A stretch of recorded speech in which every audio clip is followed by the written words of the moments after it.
Bonjour et bienvenue une fois de plus ici à Golf Entre Deux Mondes. Golf Entre Deux Mondes va essayer aujourd'hui de vous parler de ce qui se passe entre votre monde à vous et puis le monde de l'architecte qui a dessiné le parcours sur lequel vous allez jouer. Pourquoi venir vous parler des neurosciences? Parce qu'un certain nombre d'entre vous pensent que c'est quelque chose d'absolument mythique et ça n'a rien de tout ça. C'est une science et ça nous permet de connaître comment fonctionne notre cerveau et comment on peut s'en servir en jouant au golf. Ça peut nous servir pour le swing, mais ça nous sert aussi dans toutes les autres parties du jeu. Pourquoi donc les neurosciences? Tout simplement parce que ça nous permet d'être plus précis, d'être plus adapté à la situation de jeu que l'on rencontre. Comment cela peut-il être particulier? Simplement dans la visualisation, dans le choix d'un objectif de performance, dans la vision de ce que vous voulez être comme joueur. C'est d'ailleurs à ce sujet une petite formule que j'ai voulu nommer et qui peut-être vous intéressera, c'est que P égale MV2. Quelque chose que les mathématiciens connaissent, mais ici c'est simplement un jeu de mots qui consiste à dire que la performance c'est égal au mime, c'est égal multiplié par la visualisation et multiplié par la vision. Comment se passe la visualisation par exemple? Eh bien c'est simplement quand vous imaginez, une fois que votre balle est posée, une fois que vous avez repéré votre lie, c'est-à-dire la manière dont la balle est posée sur le sol, qu'elle ne vous pose pas trop de difficultés, vous pouvez imaginer un swing parfait et la balle qui décolle et qui va se poser à l'endroit que vous avez choisi. Vous pouvez imaginer que vous êtes le meilleur golfeur du monde quand vous faites ça. Maintenant, si vous pensez que vous avez peur et si vous considérez que vous n'êtes pas bon, effectivement, pour moi, c'est OK aussi. Ça fait partie de votre cerveau.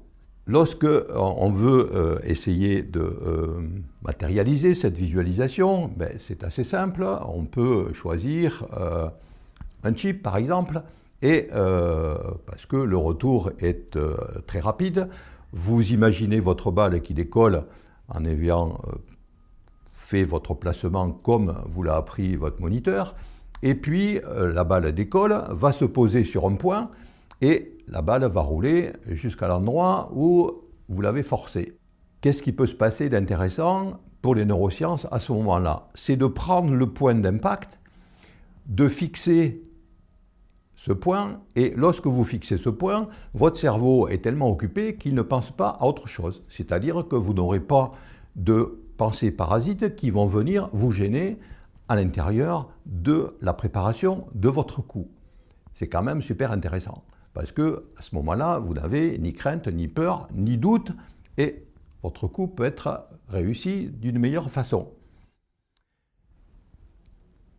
Dans cette partie-là, je vous explique ça, vous vous dites il galège, mais je vous dis simplement que ça marche et que la meilleure solution, si vous ne me croyez pas, c'est de le tester et vous aurez immédiatement la solution.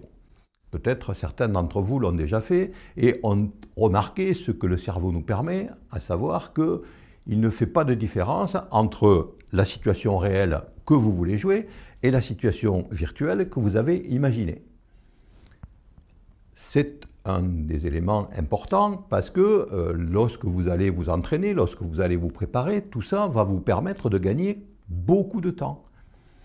Si vous imaginez le coup avant de le jouer, si vous vous y projetez, bien effectivement, vous gagnez du temps parce que vous allez gagner en confiance une fois que vous en aurez l'expérience.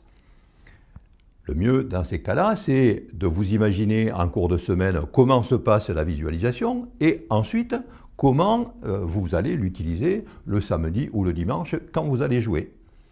Ce sont des petits exercices qui n'ont l'air de rien, mais qui vous permettent de prendre de la confiance, qui vous permettent d'enregistrer un certain nombre d'expériences virtuelles ou réelles qui vont vous permettre de jouer beaucoup plus correctement. De ce fait, vous pouvez aussi utiliser cette pratique de visualisation, cette pratique de projection dans l'avenir pour un joueur de golf qui concerne à la fois l'objectif, qui concerne l'entraînement, qui concerne le plan de jeu, la stratégie de jeu, qui fait que par exemple, lorsque vous allez vous organiser devant la balle, vous allez oublier de vous aligner, eh bien, votre cerveau, par exemple, a un GPS et si vous pensez être bien aligné et que réellement ça n'est pas le cas, si vous ne le savez pas parce que vous estimez que tout s'est bien passé en regardant le trou comme de la manière dont vous êtes placé, c'est assez intéressant parce que là, vous allez faire une erreur et c'est votre cerveau qui va l'enregistrer parce que c'est lui qui a décidé de vous faire plaisir. Vous n'êtes pas bien placé, lui le sait, il va vouloir corriger et vous allez faire une erreur. Voilà. Les neurosciences permettent de vous expliquer ça. Alors évidemment, vous sentez que c'est un peu compliqué, qu'on ne peut pas faire ça que dans des petites vidéos. Donc on a prévu pour vous de faire un certain nombre de stages de 2 ou 5 jours, de préparer des conférences et de préparer des cours. Les cours sont déjà prêts en présentiel, et seront bientôt en vidéo. Le site est bientôt opérationnel. Nous allons commencer à le charger et vous pourrez chez vous regarder ce que j'ai à vous raconter. J'ai déjà fait des cours pour des professionnels. Les résultats sont plutôt intéressants. J'espère qu'ils vous intéresseront. C'était une annonce en prévision pour vous dire que les neurosciences, il ne faut pas en avoir peur. Si vous voulez des explications complémentaires, abonnez-vous, mettez un commentaire, posez éventuellement des questions et comme je vous l'ai promis à chaque fois, je vous y répondrai. Je vous remercie de m'avoir écouté et je vous dis à la prochaine fois.